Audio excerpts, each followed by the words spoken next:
Alright guys, said I was going to try to get this rear end, and we're going to give it a shot. I'm kind of by myself, so first I'm going to get these old tabs cut off. You can tell they're a little rusty. This thing's been sitting in the building for probably a year.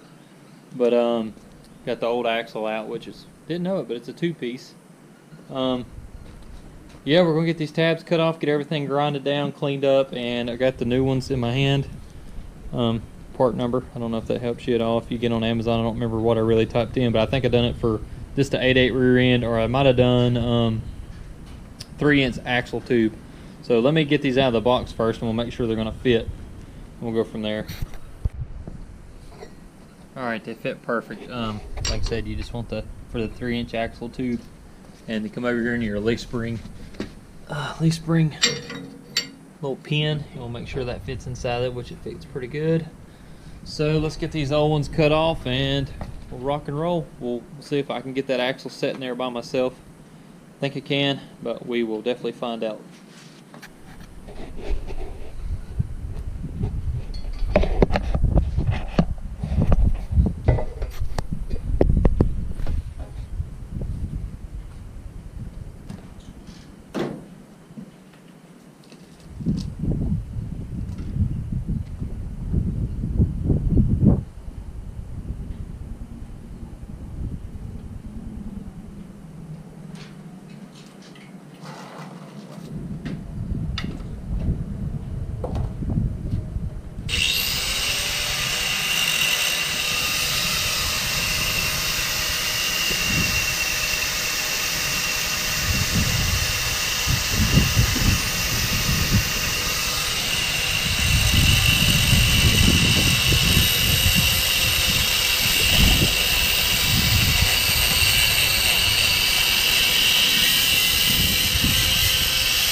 Alright guys, I got the old leaf spring purchase cut off and ground down, and I can't find, I actually had another bag that had cutting wheels, and I call them flapper wheels, but they're basically just a big sanding disc for your grinder. I can't find a bag. I had a bag that probably had 3 or 4 more cutting wheels, and I know at least 2 more flapper wheels. So the old shock mounts, they're going to have to stay for a while until I can find them, and I'll just have to do it while it's under the truck. But I got the new leaf spring purchase. I'll sit them on the leaf spring after I try to finagle this in here, because it's actually got to go over the leaf spring, so I'm going to have to get that on there and center it up. And I took a overall degree measurement with my degree finder, or angle finder, whatever you want to call it. I guess you call it an angle finder, not a degree. But when I measured it, it was sitting like dead zero, so I think I'm going to put it at probably 5 degrees of pitch, and I'll have to do the same with the motor. That way when I get them both in, they're both at the same degree. So let me see if I can finagle this in by myself, and we'll go from there.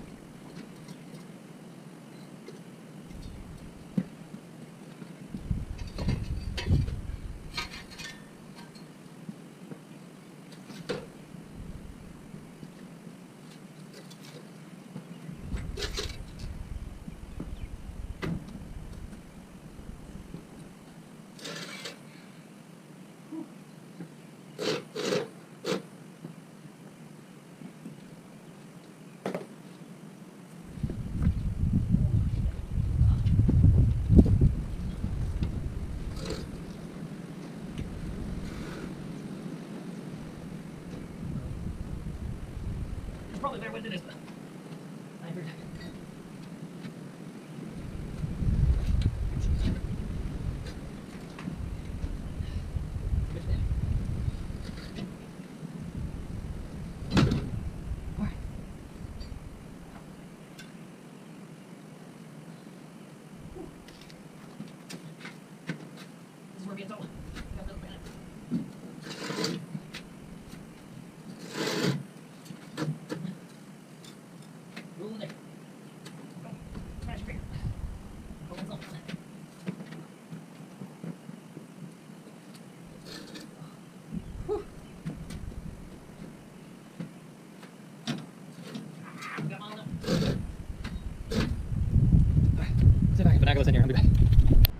Alright, she's officially in. Time to do some measurements, get her centered up, tack her in, and that's probably about going to do it for tonight. So let me let's get some measurements here. Alright, got it. We are 11 3/16 on the money on both sides. About just wigged out there. One part I was measuring from. 11 3/16 on money on both sides. I'm gonna get my angle, and I might wait to weld this in, but you kind of get the idea of how to do it if you decide to do it yourself, because it's really windy today, so I kind of don't want, you know, blowing my gas around in here, which might not be that big a deal. I might go ahead and tack it just so I know it don't move, just in case something would happen. I don't have to do all this freaking measuring all over again. And yeah, I'll probably go ahead and do that. I'll just tack it in and get my degree. Should be good to go. Alright guys, it's official. We are welded in. 0 degrees on my little gauge. Let me get it. Golly. I gotta make these cars for, you can tell they come from Japan, they're for short people. You don't feel old till you get on one of these things. We're officially 0 degrees. So my pitch is good, my welds are burned in, and that is officially it. I got to put my U-bolts on the leaf springs, and we should be in business. And now looking, I think I'm about to cut this tab off. This is from the rear end when it was still in the Ford Explorer. It didn't bother anything the first go around. Well, now looking, this is gonna have to come off. So I'll deal with that, and I'll show you the end result. Alright guys, the 8.8 is officially done, in place, wheels mounted, everything looks good as can be. I'm very happy with the outcome. Actually lowered the truck about 3 inches, so I'll show you the rear end, kind of give you a better description, and we'll go from what I was saying. Alright guys, like I said, the 8.8 is officially in. Brake lines are all hooked up. What I've done is the original brake line off, or the main feed line for the Nissan. It already had the T on it, so what I've done is I just capped off this end that was the actual feed line for the original feed line for the 8.8. Capped it off, and what I've done is I just teed over to the brake lines and done a I think this is a 5/16 compression fitting, and it'll work the same as feeding off the original. It's just that made it a lot easier. It looks a lot cleaner than capping one side off, then running to this and having to extend, or running this and actually having to extend the line. The U-bolts, I actually had to cut those in half and burn those in. When I mean say burn them in, I just welded them, because they were for like a 2 3/4 axle, or a smaller axle. I'm not for sure the size. So they're welded in, and that made it easier for the plate to fit. And if I ever had to take them off, I don't, you know, if you went with a 3-inch U-bolt with this plate, you would actually have to pinch them together on the end to get to fit. So whenever you need to take this plate off, and you'd probably have to beat it off with a hammer, and then you take a chance of burning up the thread. So what I done, like I said, I just welded them in on the opposite side that you can see here. I gotta go, like I said, I gotta go back and I gotta weld this side in, the side you can see, if you can see. Sorry, it's a little darker here, but I got to go back and weld those in. In the process, I actually had everything buttoned up and didn't like the height, so I went back and I took the middle leaf out, which you can see there on the ground, and that actually gave me 2 inches of drop, maybe closer to 2.5. So I actually think I do is take the center pin, grab it with some vice grips. It's got a 14mm bolt that well, mine was 14, can't say yours be, but mine was 14. Sorry, hit the camera.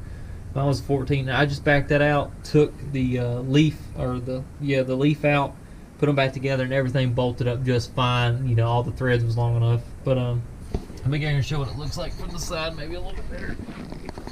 Oh, get out front of this. there's the old axle. Actually was a 2-piece too. I think I said that in some earlier part of this video, but I actually like the Corvette wheels. The front sits a little high, but I figure once I put the motor in, considering it's bigger than the little 4-cylinder that come out, it will drop the front significantly. If not, we'll lower that too. Got a little bit of other stuff done, like you probably just seen, but I got the Air Motive 1000. I got it put in the other day. I actually got the fuel cell put in. I ain't got the hole drilled for the fuel line. I got the rear mount radiator stuck in. You know, you might look at that and think that's kind of janky, but it really works. And basically never going to have to take it out. I hope not, you know, with it being in the rear. Shouldn't have to.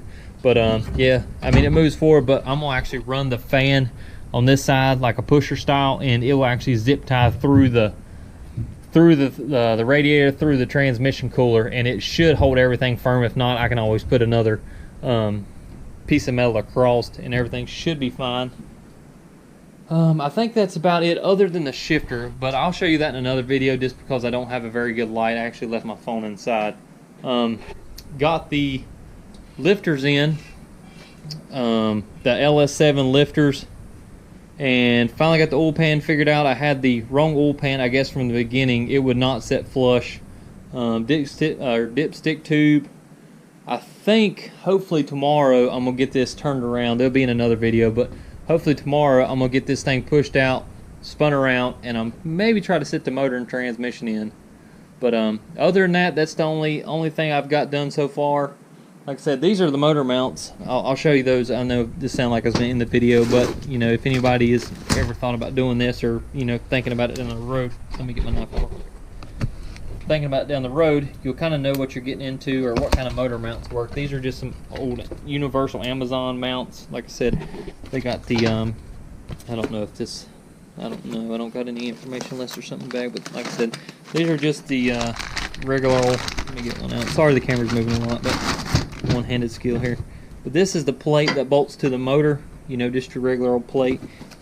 And these are your flat plates. I'll take a piece of cardboard and I'll actually trace out my design before I cut these, but yeah, they're just going to weld straight to the frame. I actually used my stepdad's generator the other day because I'm running the power off my house. I don't have power in this building, which you can tell from some of the videos where everything's dark. I just don't have power. It's actually not my building. The people that bought the farm let me use it, so they're very nice about that. So I used my stepdad's generator and it stopped on me there. That's one reason the leaf springs are not fully welded in. So I got to get it running, or where I dropped it off, hopefully get it running. If they don't, I might just have to buy me a new one. But yeah, that's basically about it. Hope you enjoyed the video, and stay tuned.